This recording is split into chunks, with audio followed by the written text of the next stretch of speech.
DMK 22 சீட்டு எல்லாம் சேர்த்தோம்னா கூட அவங்க அந்த 234 இல்ல டிஎம்கே எல்லாம் சேர்த்தானே ஆமா 234 எல்லாமே சேர்த்தானே அவங்க என்ன செய்வாங்கன்னா இப்போ வந்து அந்த 240 லைனை கிராஸ் பண்றதுக்கு ஒரு 10 to 20 பேரை இங்க கார்னர் பண்ண பார்ப்பாங்க. நாங்க 250 என்ற மாதிரி ஒரு 16 பேரை சேர்த்து காமிக்கலாம் மேபி. பட் ஆனா அது வந்து ஃபார்மேஷன் ஆஃப் கவர்மெண்ட்டை பொறுத்த வரைக்கும் தட்ஸ் டோட்டலி ரூல்ட் அவுட். ஃபரிதாபாத்லாம் வந்து அயோத்தியா இருக்கிற இடம், அங்கேயே there is a negative swing.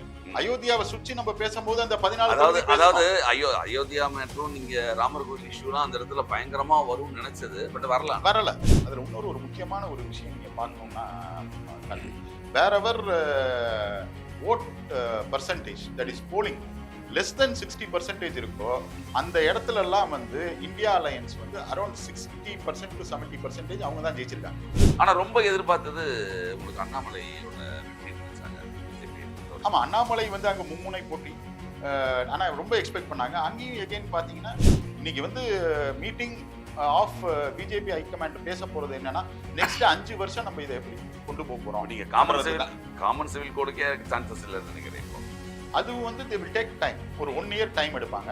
அவங்க வந்து தலைமை தாரண்டி இல்லாதனால உடனே தடால் புடலா வந்து பண்ண முடியாது. பிஜேபியோட மேனிஃபெஸ்டோல ஒரு 50% வந்து நெக்ஸ்ட் 1 or 2 இயர்ஸ்க்கு பண்ண முடியாது.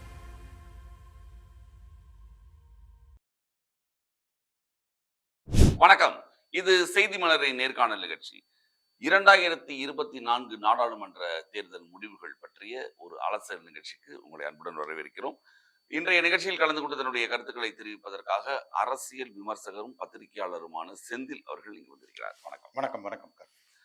நாடாளுமன்ற தேர்தல் முடிவுகள் எல்லாம் ஃபைனலைஸ் ஆயிடுச்சு, முடிஞ்ச அளவு ஃபைனலைஸ் ஆயிடுச்சு. ஒரு 292 310 380 எல்லாம் எதிர்பார்த்தது கடைசியில வந்து 290 வந்து நின்றுருக்கு. பிஜேபி தனியா ஒரு 240 சீட்டு கிட்ட பிஜேபி வந்திருக்காங்க.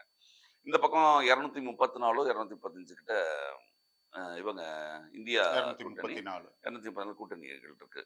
இப்போ அவங்க வந்து 99 தனியா வந்திருக்காங்க, காங்கிரஸ் மட்டும்.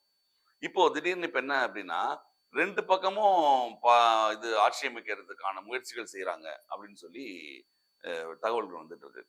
உங்களை பார்க்க போனீங்கன்னா இன்னைக்கு கூட ஒரு கூட்டம் நடக்க முதல்வர் ஸ்டாலின் கூட டெல்லி போயிருக்காரு இந்த கூட்டத்தில் கலந்துக்கிறதுக்காக.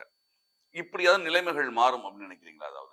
அதாவது கார்த்தி, நம்ம 2014 2019 2014ல ஆல்மோஸ்ட் 282 பிஜேபி, 2019ல 303 பிஜேபி.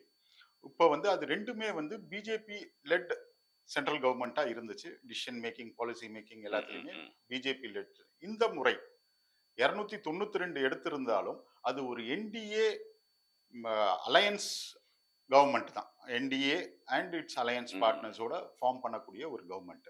240 ஆல்மோஸ்ட் தேர். இதுல பாத்தீங்கன்னா 2 பேரும் கிங் மேக்கரா வருவாங்க. One is Nitish Kumar, JDU from Bihar, அப்புறம் நம்ம சந்திரபாபு நாயுடு ஃப்ரம் டிடிபி. இவங்க 2 பேரும், சந்திரபாபு நாயுடு 16 சீட்டு கிட்ட வச்சிருக்காரு, ஜேடியு வந்து 12 சீட்டு கிட்ட வச்சிருக்காங்க. அது போக சிவசேனா இருக்கு, ஜனதாதள் இவங்க இருக்காங்க, எல்லாம் சேர்த்து பவன் கல்யாணும் ஒரு ஆல்மோஸ்ட் 4 to 5 வச்சிருக்காரு. எல்லாம் சேர்த்து வந்து உங்களுக்கு வந்து அரௌண்ட் 292 ஃபோர்ஜ்டு. ஸோ இதை வந்து உடைக்கக்கூடிய சாத்தியக்கூறுகள் ரொம்ப கம்மி. ஏன்னா 2 பேரும் அனௌன்ஸ் பண்ணிட்டாங்க இல்லையா?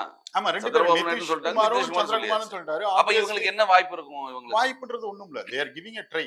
அதாவது ஒரு சில பார்ட்ஸ்ல வந்து இவ்வளவு தூரம் 234 அவங்க எதிர்பார்த்ததோட ஒரு கணிசமான ஒரு உயர்வு. ஸோ இன்னொரு ஒரு இன்டாக்டா ஒரு லைன்ல போனோம்னா மேபி இன்னொரு ஒரு 20 பேர், ஏன்னா 17 பேர் அதர்ஸ்ல இருக்காங்க, இண்டிபெண்டன்ஸ் அண்ட் அதர்ஸ், பிளஸ் இதுல இருந்து ஒரு 3-4 எடுத்தோம்னா 232 இவங்க 234 பிளஸ் அந்த 17 பேர் எடுத்தா கூட எவ்வளவு? அவங்களோடது வந்து 250 வந்துட்டோம்னா ஒரு கன்சிடரபிள் ஆப்போசிஷனா நம்ம உட்காரலாம்ன்ற மாதிரி அவங்க வருவாங்க. they will also take claim.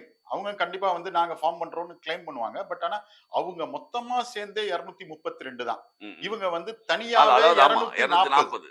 So அவங்க 99 தானே? ஆமா, 99 காங்கிரஸ். சிங்கிள் லார்ஜஸ்ட் பார்ட்டி வந்து it is obviously BJP. So second வந்து காங்கிரஸ் இன் லைன். அதுக்கப்புறம் திரிணாமுல் இருக்கு, இதெல்லாமே இருக்கு. ஃபார்ம் பண்ணி டிஎம்கே 22 சீட்டு எல்லாம் சேர்த்தோம்னா கூட அவங்க அந்த 234 இல்ல Intact- டிஎம்கே எல்லாம் சேர்த்தானே 234 ஆமா 234 எல்லாமே எல்லாமே சேர்த்துதான். சேர்த்தானே. அவங்க என்ன செய்வாங்கன்னா இப்போ வந்து அந்த 240 லைனை கிராஸ் பண்றதுக்கு ஒரு 10 to 20 பேரை இங்க கார்னர் பண்ண பார்ப்பாங்க. நாங்க 250 என்ற மாதிரி ஒரு 16 பேரை சேர்த்து காமிக்கலாம் மேபி. பட் ஆனா அது வந்து ஃபார்மேஷன் ஆஃப் கவர்மெண்ட்டை பொறுத்த வரைக்கும் தட்ஸ் டோட்டலி ரூல்ட் அவுட். ஏன்னா 16 ஆல்ரெடி சப்போர்ட் ஜேடியு வந்துருச்சு, 12 ஆல்ரெடி தெலுங்கு தேசம் வந்துருச்சு. இவங்க தெலுங்கு தேசத்தை அப்ரோச் பண்றாங்க, காங்கிரஸ் அவர் approach அனௌன்ஸ் பண்றாங்க. பண்ணிட்டாரு. அவர் அனௌன்ஸ் பண்ணிட்டாரு. இவங்க நிறைய கேள்விகள்லாம் கேட்கறாங்க. ஏன்னா 2018 வந்து அவர் வெளியில வந்ததுக்கு காரணம் வந்து ஆந்திர பிரதேஷ் ஸ்பெஷல் ஸ்டேட்டஸ் கேட்டாரு, கொடுக்கல, அவர் வெளியில வந்தாரு. அந்த மாதிரி இந்த டைம் எதையாவது ஒண்ணு கேட்பாரு. அவங்க 2 பேரும் அலையன்ஸ் வச்சுதானே. ஆமா அங்க இருந்தாங்க.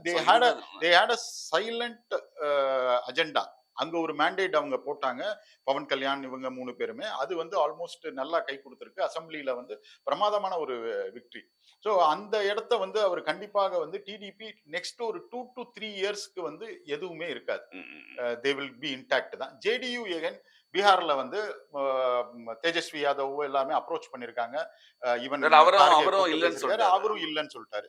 ஏன்னா அங்க வந்து பிளண்ட் பாத்தீங்கன்னா நெக்ஸ்ட் வந்து இந்த எலெக்ஷன் அசம்பிளி எலெக்ஷன் எல்லாம் திருப்பி அவர் மாறினார்னா அவர் பேர மொத்த மரியாதை கண்டிப்பா மரியாதை போயிடும். அது இல்லாம வந்து ஆல்ரெடி வந்து ஆர்ஜேடி வந்து இப்போ ஒரு காங்கிரஸோட ஃபார்ம் பண்ணி ஒரு ஃபர்மிடபிள் ஆப்போசிஷனா அவங்களும் ஃபார்ம் ஆகுறாங்க. அந்த டைம்ல வந்து நிதிஷ் வந்து ஒரு தேர்ட் ஃப்ரண்டா 3ஆ பிரிஞ்சு நிக்க முடியாது. ஜேடியோடையும் வந்து ஆர்ஜேடியோடையும் அவரால் போய் சேர முடியாது. ஏன்னா அவரோட பாட்டம் லைன் பாலிடிக்ஸே வந்து ஜேடியோ வந்து ஆர்ஜேடிக்கு எகென்ஸ்ட் தான்.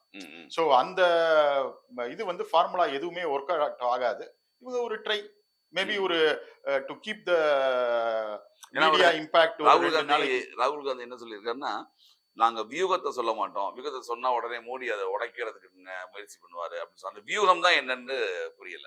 இல்ல வியூகம் ஒண்ணுமே இல்ல. இவங்க 2 பேரை தான் அப்ரோச் பண்ணாங்க. இவங்க அப்ரோச் பண்ணும்போது நேத்து வந்து ஜெயராம் ரமேஷ் வந்து அவரோட எக்ஸ் தளத்துல வந்து ஒரு பதிவு போடுறாரு. வெதர் வந்து ஆந்திராக்கு வந்து ஸ்பெஷல் ஸ்டேட்டஸ் வந்து மேண்டேட் பிரையாரிட்டியா வச்சு அவர் வந்து சப்போர்ட் கொடுப்பாரா, இது வந்து அவுட் சைட் சப்போர்ட்டா இருக்குமா, இவங்க வந்து வெதர் தே ஆர் கோயிங் அது ஒண்ணு இருக்கு. இப்ப அவுட் சைட் சப்போர்ட்டா இருக்குமா இல்ல உள்ள இருப்பாங்களா? இதுல வந்து இப்போ நான் பிளான் பண்றது இப்போதைக்கு எப்படி இருக்கும் இவங்களோட அப்ரோச். ஏன்னா இவங்களும் மீட்டிங் கால் ஃபார் பண்ணிருக்காங்க. இவங்க இதுலயுமே எல்லாருமே வராங்க. கண்டிப்பாக வந்து TDP will be given 1 cabinet and 2 MOS. அதே மாதிரி JDU will be given 1 cabinet and 1 MOS. சிவசேனாக்கு கண்டிப்பாக ஒன்னு அது வந்து MOS தான் இருக்கும். எகைன் நியூ ஃபேஸஸ் உள்ள வரதுக்கான சான்சஸ் நிறைய இருக்கு. ஏன்னா கேரளால சுரேஷ் கோபி எகைன் பிஜேபி அவருக்கு கேபினெட் இருக்கு. அங்க வந்து ராஜீவ் பாலகிருஷ்ணா வந்து தோத்துருக்காரு. அதே மாதிரி key constituencies like Smriti Irani தோத்துருக்காங்க, மேனகா காந்தி தோத்துருக்காங்க. எல்லாமே போன டைம் வந்து கேபினெட்ல இருந்தவங்க. அர்ஜுன் முண்டா தோத்துருக்காரு. எல்முருகன் இங்க. பட் ஆனா எல்முருகன் ஆல்ரெடி ஃபோர்ஜ்டு. அவர் வந்து ஆல்ரெடி எம்பியா மத்திய பிரதேஷ்ல இருந்து இதாகி அவருக்கு வந்து கேபினெட் ரேங்க் MOS வந்து ஆல்மோஸ்ட் இது confirmed. But there may be a change ஆன்றது ஆன் கார்டு இருக்கலாமா. ஏன்னா தமிழ்நாடோட பாலிடிக்ஸ் வேஸ்ட் பண்ணி அங்க ஆன் கார்டு வேற யாருக்கும் பிரையாரிட்டைஸ் இல்ல. ஒருவேளை என்ன அண்ணாமலைக்கு இது கொடுக்கறதுக்கான வாய்ப்புகள் இருக்கா அப்படின்னு ஒண்ணு இருக்கு. ஆமா அது ஆனா அண்ணாமலை கொடுத்தா இங்க தமிழ்நாடு பாலிடிக்ஸ்க்கு அவர் தேவைப்படுறாரு போது உங்களுக்கு இதுல வந்து நான் முன்னாடியே இந்த கருத்து நான் சொல்லியிருந்தேன். Annamalai will be given a stronger presence if there is a BJP led government. இது வந்து NDA led government. BJP led government போது இவங்க அஜெண்டால இவங்களோட இதெல்லாம் கம்மி பண்ணிட்டு அவங்களுக்கு கொடுக்க வேண்டிய ஒரு சான்சஸ். இந்த மாதிரி அலையன்ஸ்க்கு நிறைய போறதுனால you will have a considerable வந்து ஈவன் தமிழ்நாட்டுல இருந்து எல்முருகன் லூஸ் பண்றதுக்கான சான்சஸ் ஜாஸ்தி இருக்கு. ஏன்னா when they have to accommodate 4 to 5 partners, they will have to forgo இது. அதுல இன்னொரு முக்கியமான விஷயம் பாத்தீங்கன்னா, ஒரிசா வந்து ரொம்ப நல்லா பெர்ஃபார்ம் பண்ணிருக்காங்க. ஒரிசா வந்து they are going to have a CM. Suppose CM வந்து பிரதானோ தர்மேந்திர பிரதானோ இல்ல வைஷ்ணவ், 2 பேருமே ரயில்வே மினிஸ்டரா இருந்த வைஷ்ணவ் 2 பேருமே from Orissa and they have contested in MP. But whether they will be given any state chance and இங்க வேற ஏதாவது நியூ ஃபோர்ஸஸ் வர முடியுமா, இல்ல whether they are going to take the போர்ட்ஃபோலியோவா, இது எல்லாமே வந்து த நெக்ஸ்ட் 1 or 2 days ரொம்ப லைவ் ஆக்ஷன் டேஸ் தான் இம்பாக்ட். இப்போ இதுல பாத்தீங்கன்னா இன்னொன்னு யூபி பொறுத்த வரைக்கும் வெறுவார்த்தது வரல. ஆமா ஆக்சுவலா ஒரு 60க்கு மேல எதிர்பார்த்தது இல்லையா? ஆமா அந்த இடத்துல எக்ஸிட் போல்லயும் வந்து யூபி டோட்டலா ஸ்வீப் ஆகும்லாம் சொன்னாங்க. ஆமா தே பட் ஆல்சோ ஆனா பிரெடிக்டட் அரௌண்ட் 70. ரெண்டும் ஈக்குவல் இருக்கு. அதான் இது யூபி ஈக்குவல் லூஸ் பண்ணதான் இவங்களுக்கு இல்ல பெரிய சிக்கல்ல. ஈக்குவல் நான் சொல்லவே முடியாது கார்த்தி. ம். ஆல்மோஸ்ட் வந்து பிஜேபி லாஸ்ட் யூபி ம், ம். யோகி ஆதித்யநாத்தோட யூபி அசெம்பிளி அண்ட் ஸ்டேட் ஸ்ட்ராட்டஜியை வந்து ரிவ்யூ பண்ண வேண்டிய ஒரு முக்கியமான ஒரு காலகட்டம் அது. கட்டத்துல நம்ம இருக்கோம். ஏன்னா for instance 43 36 and others one ம், ம். அப்படி இருக்கும்போது 43 இஸ் a clean sweep. ம். அன்இமேஜினபிளி clean sweep. அன்எக்ஸ்பெக்டட், யாருமே எக்ஸ்பெக்ட் பண்ணல, நேஷனல் மீடியா எக்ஸ்பெக்ட் பண்ணல, ஈவன் அவங்களோட எக்ஸிட் போல் state எல்லாமே உடைய தப்பு. அப்ப எல்லாமே தப்பா தான் வந்தது. எல்லாமே தப்பா வந்து யாருமே அத கணக்கு பண்ணி தான் அவங்க 350லாம் சொன்னாங்க. இல்ல. அதுல ஒரு சமாஜ்வாதி பார்ட்டியை ரொம்ப அண்டர் எஸ்டிமேட் பண்ணிட்டாங்க. பண்ணிட்டாங்க. Samajwadi party they had a very good view. அதாவது அகிலேஷ் ஓட இதா என்ன பிரெயின் மேப்பிங்கா என்னன்னு தெரியல. அவங்க நின்ன தொகுதிகள், அவங்க கேட்டு வாங்கின தொகுதிகள், அவங்களோட கேண்டிடேச்சர்ஸ், ஈவன் பிஎஸ்பியால அவங்களோட ஸ்ட்ராங் ஹோல்டான எஸ்சி எஸ்டி ஓட் பேங்க், அவங்க தலித் ஓட் பேங்கே அவங்களால என்கேஷ் பண்ண முடியல. அந்த தலித் ஓட் பேங்கே வந்து எஸ்பிக்கும் காங்கிரஸுக்கும் போயிருக்கு.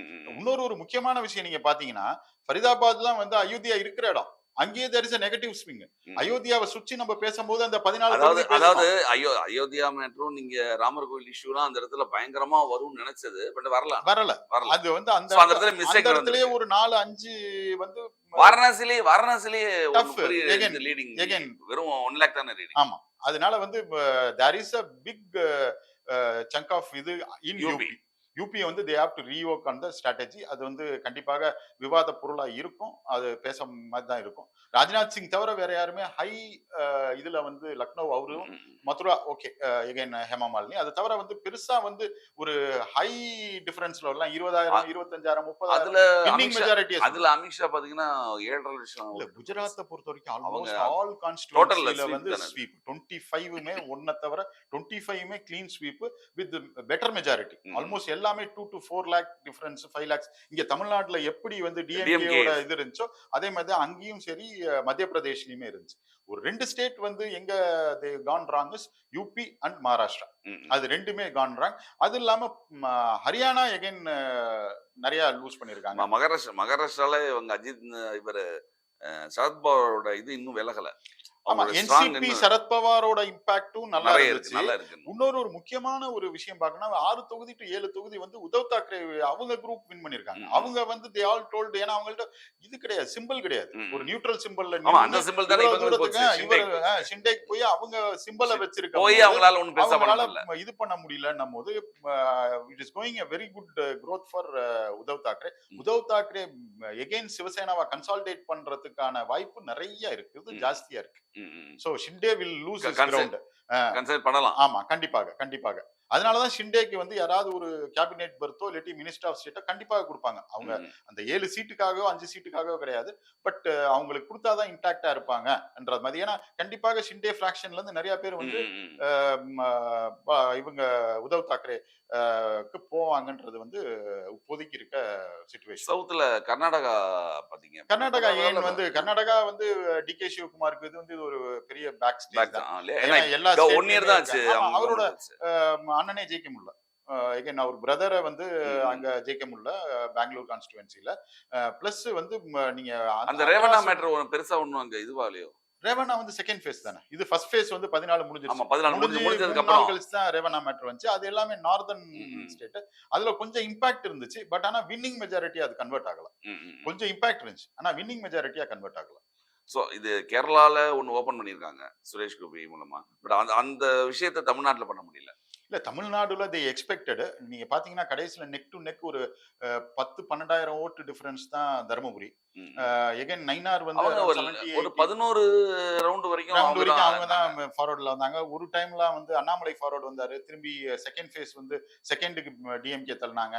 அந்த மாதிரிலாம் நிறைய இதுல தான் வந்துச்சு. சப்ஸ்டான்சியலா ஒரு growth ஃபேக்டர் இருக்கு. ஒரு 12 to 14% மேபி பிஜேபியோட ஓட் ஷேர் வந்து கணிசமாக, அது இன்னும் ஃபுல்லா தெரியல எவ்வளவு வந்து, அது வந்து ஒரு கால்குலேஷன், அந்த கால்குலேஷன் படி பாத்தீங்கன்னா கணிசமா உயர்ந்திருக்கு. அதுல வந்து சந்தேகம். சோ சவுத்ல உங்களுக்கு பார்க்க போனீங்கன்னா கர்நாடகா, கேரளால ஒண்ணு வந்துருச்சு. தமிழ்நாட்டுலயும் கொஞ்சம் growth வருது. நெக்ஸ்ட் டைம் அது வந்து இதா கன்வெர்ட் ஆகும். ஆந்திரா ஆல்மோஸ்ட் இது ஸ்விங். தெலுங்கானால 50-50. ஆமா, தெலுங்கானால ஒரிசா நல்லா நாங்க எங்களுக்கு ஸ்வீப். ஒரிசாவை பொறுத்த வரைக்கும் பிஜேடி வந்து ஒண்ணுதான், மிச்சது எல்லா சீட்டுமே அரௌண்ட் 21 சீட்ஸ் வந்து பிஜேபி. ஸோ இந்த இல்ல நீங்க இதெல்லாமே ஒரு டோட்டலா ஓவராலா பார்க்க போனீங்கன்னா 300 400 அப்படின்னு நினைச்சிருந்தாங்க இல்லையா? அது நம்ம ஓவர் கான்ஃபிடன்ஸா அவங்க அண்டர் எஸ்டிமேட் பண்ணிட்டாங்களோ இந்த இல்ல இந்தியா யூபி கூட்டணி. யூபி வந்து அண்டர் எஸ்டிமேட்டட். யூபி வந்து யூபி அகிலேஷ் பிளஸ் யாதவ் வந்து அண்டர் எஸ்டிமேட் பண்ணாங்க எஸ்பிய. அவங்க பிஎஸ்பியையும் வந்து கொஞ்சம் வந்து மேல எடுத்து வச்சிருந்தாங்க. அந்த அளவுக்கு பிஎஸ்பி ஓட்ட பிரிக்காங்க. மும்முனை போட்டின்னு சொன்னாங்க. மும்முனை போட்டியே இல்ல. 2 இதுதான். ஆல்மோஸ்ட் இவங்க வாங்கியிருக்க. அதுல இன்னொரு ஒரு முக்கியமான ஒரு விஷயம் நீங்க பார்க்கணும்னா Karthi, where ever vote percentage that is polling less then 60% இருக்கோ அந்த இடத்துல எல்லாம் வந்து இந்தியா அலையன்ஸ் வந்து அரௌண்ட் 60% to 70% அவங்க தான் ஜெயிச்சிருக்காங்க. அந்த கால்குலேஷன் நம்ம யாருமே பார்க்கல. வேர் ஆல் 60% லோவா இருக்கு. மகாராஷ்டிரால எல்லாமே 60 ஆல்மோஸ்ட் 60% லோ. அதே மாதிரி யூபில 60% லோவா இருந்த கான்ஸ்டிடுவன்சி எல்லாமே வென்ட் டு இந்தியா அலையன்ஸ். அந்த ஓட்டிங் பெர்சன்டேஜும் கொஞ்சம் ஒரு 7% அப் வந்துருந்துச்சுன்னா இன்னும் நல்லா இருந்திருக்கும்ன்ற மாதிரி தான் இருக்கு. டெல்லி பொறுத்த வரைக்கும் பாத்தீங்கன்னா ஆம் ஆத்மிக்கு ஒரு பெரிய ஒரு ஆமா பேக் ஸ்டேஜ், பயங்கர பயங்கர பேக் ஸ்டேஜ்.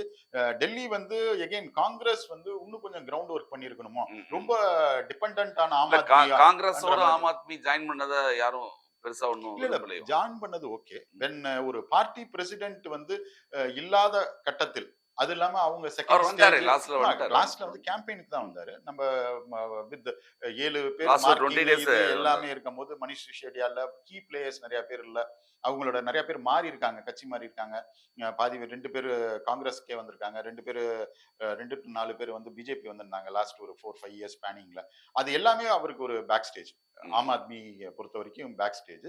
இதுல வந்து என்கேஷ் பண்ணாததுக்கு காரணம் வந்து காங்கிரஸ் கொஞ்சம் வந்து டெல்லியை ஃபோக்கஸ் பண்ணியிருந்தா நல்லா இருந்திருக்கும். இன்னொன்னு இந்த ஸ்டார் வேட்பாளர்கள் இருக்காங்க இல்லையா, அதுல பல பல தலைகள் போயிடுச்சு. ஆமா, நான் ஏற்கனவே சொன்ன மாதிரி மேனகா காந்தி தமிழ்நாட்டுல வந்து தமிழ்நாட்டை பொறுத்த வரைக்கும் டிடிவி, ஓபிஎஸ், அந்த மாதிரி தமிழிசை ஏற்கனவே கவர்னரா இருந்தாங்க. அவங்க வந்து brought here. இப்ப அவங்களோட நிலைமை என்ன ஆகும்னு தெரியல.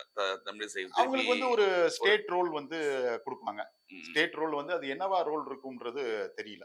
இதே வந்து அங்க ஒரு என்டிஏ, ஏன்னா அவங்க ஒரு போர்ட்ஃபோலியோல இருந்திருக்காங்க. கண்டிப்பா அவங்க வந்து கம்மியான இது கண்டிப்பா they will have some allocation. அது அவங்க ஃபீட் இன் பண்றதுக்கு தான். இப்போதைக்கு நெக்ஸ்ட் ஒரு 10-15 நாளைக்கு வந்து. ஆனா ரொம்ப எதிர்பார்த்தது உங்களுக்கு அண்ணாமலையோட வெற்றி நினைச்சாங்க பிஜேபியை பொறுத்தவரை. ஆமா, அண்ணாமலை வந்து அங்க மும்முனை போட்டி. ஆனா ரொம்ப எக்ஸ்பெக்ட் பண்ணாங்க. அங்கேயும் எகைன் பாத்தீங்கன்னா ஓட்டு போலிங் பெர்சன்டேஜ் ரொம்ப கம்மி, அன்எக்ஸ்பெக்டட்லி கம்மி. அரௌண்ட் 60-70 கிட்ட எதிர்பார்த்தாங்க. அந்த 10% மேபி வந்திருந்து அது ஒரு 1.5 lakhs 2 lakhs ஓட்டு இது கன்சீட் ஆகி அதுல நிறைய ஃபர்ஸ்ட் டைம் ஓட்டர்ஸ் தான் வந்து லேக்கிங். அது இல்லாம அன்னைக்கே நம்ம டிஸ்க்ளோஸ் பண்ண மாதிரி அவங்க சொன்னாங்க 1 lakh வரைக்கும் ஓட்டர்ஸ் லிஸ்ட்ல நிறைய பேருக்கு இருக்கு, நிறைய டர்ன் அரவுண்ட் ஆனவங்க எல்லாம் போனாங்கன்னு. அந்த ஓட்டிங் பெர்சன்டேஜ் கூடி இருந்துச்சுன்னா மேபி அண்ணாமலைக்கு ஒரு அட்வான்டேஜா இருந்திருக்கும். ஸோ இந்த தமிழ்நாட்டோட ரிசல்ட்டுக்கும் அண்ணாமலையோட ஃபியூச்சருக்கு தமிழ்நாட்டு அவர் இருக்கிறதுக்கு ஏதாவது சேஞ்சஸ் இருக்குன்னு நினைக்கிறீங்களா? சேஞ்சஸ் இப்போதைக்கு இருக்குமான்றது வந்து சாத்தியக்கூறுகள் ரொம்ப கம்மி. முன்னாடி வந்து அவருக்கு வந்து ஒரு சென்ட்ரல் போர்ட்ஃபோலியோக்கான ஆப்ஷன் நிறைய இருந்துச்சு. இப்போ அகாமடேட் பண்ண வேண்டியவங்களும் இருக்காங்க. பிளஸ் இவங்களோட அஜெண்டாஸும் வந்து நேஷனல் அஜெண்டா வந்து ஓபன் அஜெண்டா, லைக் நீங்க முதல்ல சொன்ன மாதிரி பாகிஸ்தான் அலையன்ஸ்க்கு கொடுக்க வேண்டிய கட்டாயம் இருக்கிறதுனால இவங்களுக்கு அது ஒண்ணு. பிளஸ் இவங்க பிளான் பண்ண Pakistan occupied Kashmir issues, even ஈஸ்ட்ல வந்து நக்சலைட் சர்ஜன்ஸ், அதுக்கப்புறம் பங்களாதேஷ் இன்ஃபில்ட்ரேஷன், அந்த பக்கம் டிபெட், அருணாச்சல் பிரதேஷ், அந்த இது வித் சைனா, இது எல்லாமே ஈவன் கச்சத்தீவுவே வந்து நம்ம டேக்கப் பண்றோம்ன்றதெல்லாம் இருந்துச்சு. இப்போ அது எல்லாமே வந்து செகண்ட் ஃபோர்ஜ் ஆயிடுச்சு. மேஜர் ஒரு 5-6 அஜெண்டா எடுத்தது இப்ப இண்டிபெண்டன்ட்டா நீங்க ஆக்ட் பண்ண முடியாது. ஆமா, யூ ஹேவ் டு சர்கைன் வித் அவங்க எல்லாரும் ஒரு பார்கெயின் பண்ணி தான். ஆமா, ஏன்னா வந்து உங்களுக்கு ஜேடியூக்கு வந்து கன்சிடரபிளி முஸ்லிம் ஓட் இருக்கு. அதுல ரோலிங்கா முஸ்லிம், மைக்ரேட்டட் முஸ்லிம்ஸும் பீகார்ல நிறைய பேர் இருக்காங்க. அதே மாதிரி ஆந்திரால again there is major constituencies எல்லாமே முஸ்லீம் ஓட் பேங்க் இருக்கக்கூடிய கான்ஸ்டிடுவன்சி. அதுல நக்சலைட்ஸ் இவங்க ப்ராபகேண்ட் பண்றது வந்து தே ஆர் ஃபார்மிங் அலையன்ஸ். அது எல்லாமே டிடிபிக்கு எல்லாமே ஓட்டா கன்வெர்ட் ஆயிருக்கு. நிறைய ட்ரைபல் பெல்ட்ஸ் எல்லாம் வந்து ஓட்டா கன்வெர்ட் ஆயிருக்கு. நீங்க நினைக்கிற மாதிரி உடனே ஜார்க்கண்ட்ல இது பண்ண மாதிரியோ அசாம்ல பண்ண மாதிரியோ இன்ஃபில்ட்ரேட்டர்ஸ் சொல்லியோ நக்சலைட்ஸ் சொல்லியோ நீங்க ஆபரேஷன் இதெல்லாம் பண்ண முடியாது.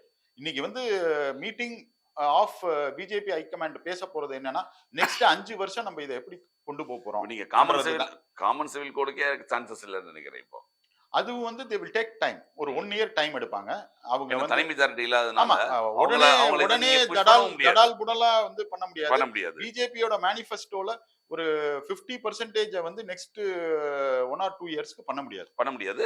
இன்னொன்னு 2 எலக்ஷனை விட மோடியோட இமேஜ் கொஞ்சம் இதுல கொஞ்சம் டவுன்ஃபால் ஆன மாதிரி சொல்றாங்க. இமேஜ்ன்னு நம்ம சொல்ல முடியாது. எனி பார்ட்டி இது வந்து the first time in national politics வந்து 3வது டைம் ஒரு இது வந்து தனி மெஜாரிட்டில வருது. அது என்டிஏவா தனி இருக்கலாம். மெஜாரிட்டில வரல. ஐ மீன் என்டிஏ அலையன்ஸ்ல அலையன்ஸ் தான் ஒரு அலையன்ஸ் மெஜாரிட்டி இருக்குல்ல. இட் ஹஸ் கம்ல. ஒரு என்டிஏன்றது வந்து ஒரு அலையன்ஸ் மெஜாரிட்டி வந்துருச்சு. அது பார்க்க போனோம்னா என்டிஏக்கு தனி மெஜாரிட்டி தான். அது வந்து நீங்க வந்து அத காரணம் சேர்ந்து ஃபைட் பண்ணி தனியா வந்திருக்காங்க. They have almost cross the line. அதுக்கப்புறம் மேபி இந்த 16 இருக்கு 12 இருக்குன்னுலாம் சொல்லலாம். மேஜர் பார்ட்டி 240 அதெல்லாம். அதனால இமேஜ் வைஸ் எல்லாம் கிடையாது. ஒரு சில சீட்டோட கால்குலேஷன்ஸ் மிஸ் ஆயிடுச்சு என்ற மாதிரி தான் சொல்றாங்க. சோ ராகுல் காந்தியோட அந்த பாரத் ஜோடோ யாத்திரைலாம் இருக்கு இல்லையா, அது உங்களுக்கு ரொம்ப பிளஸ்ஸா இருந்திருக்கு. ஒன்னு பாரத் ஜோடோ யாத்ரா, ஒன்னு வந்து பாரத் ஜோடோ யாத்ரா வந்து ஒரு கம்ப்ளீட்டா கேரளாவா இருக்கட்டும், கர்நாடகாவா இருக்கட்டும், இந்த ஏரியாஸ் ஆஃப் ராஜஸ்தான் நல்லா பெர்ஃபார்ம் பண்ணிருக்காங்க, மகாராஷ்டிராவா இருக்கட்டும், இது எல்லாமே. அதுல இன்னொரு மெயினான திங் இன்னைக்கு வந்து ராகுல் ஜெயிச்சதுக்கு காரணம் வந்து ராகுல் வந்து அமேத்தியில நிக்க மாட்டேன்னு சொன்ன இடத்துல எஸ்பி ஃபோர்ஸ்ட் ஹிம் டு இது நிக்கிறதுக்கு. அந்த இம்பாக்ட் ராகுலோட இம்பாக்ட் வித் அகிலேஷோட இம்பாக்ட் வந்து அது ஒரு யூத் பவர் மாதிரி அங்க மாறி கன்சிடரபிளா வந்து இட் ஹஸ் கிவன் தம் இது. சப்போஸ் வயநாட்டுல மட்டும் நின்று இருந்தாருன்னா it could have created a very கண்டிப்பா பாப்போம். வரப்போற நாட்கள் இன்னும் 2-3 நாட்கள்ல என்ன நடக்க போகுதுன்னு பார்ப்போம். ஆனா நீங்க சொல்ற மாதிரி இவங்களுக்கு எல்லாமே இருக்கும் பொழுது இப்படி ஒரு இருக்கிறதுக்கு அவசியம் இல்லை. பட் இவங்களும் ட்ரை பண்ணலாம் அப்படின்னு. ஏன்னா இந்த பக்கத்துல வந்திருக்காங்க, இந்த நம்பர் பக்கத்துல வந்திருக்கிறதுனால ஒரு 250 வந்துட்டாங்கன்னா சிங்கிள் லார்ஜஸ்ட் பார்ட்டியை வந்து கிராஸ் பண்ணிட்டாங்கனால இவங்களுக்கு ஒரு பெரிய ஒரு தைரியம் வரும் இல்லையா. 250 அவங்க பிளான் பண்றாங்க. அதுக்கு வந்து அந்த 17 நியூட்ரல் இது மிச்சவங்க எல்லாத்தையும் உள்ள கொண்டு வரதுக்கான ஆப்ஷன் பண்ணுவாங்க. அந்த 17 அவங்களும் தூக்க ட்ரை பண்ணுவாங்கல்ல. இவங்களுக்கு தேவையில்லை. ஆனா இவங்க இருக்கும்போது அவசியம் கிடையாது. கண்டிப்பா இன்னும் 2-3 நாட்கள் என்ன நடக்குதுன்னு பார்ப்போம். நிகழ்ச்சியில வந்து கலந்து கொண்டு தங்களுடைய கருத்துக்களை தெரிவித்ததற்கு மிக்க நன்றி. நன்றி.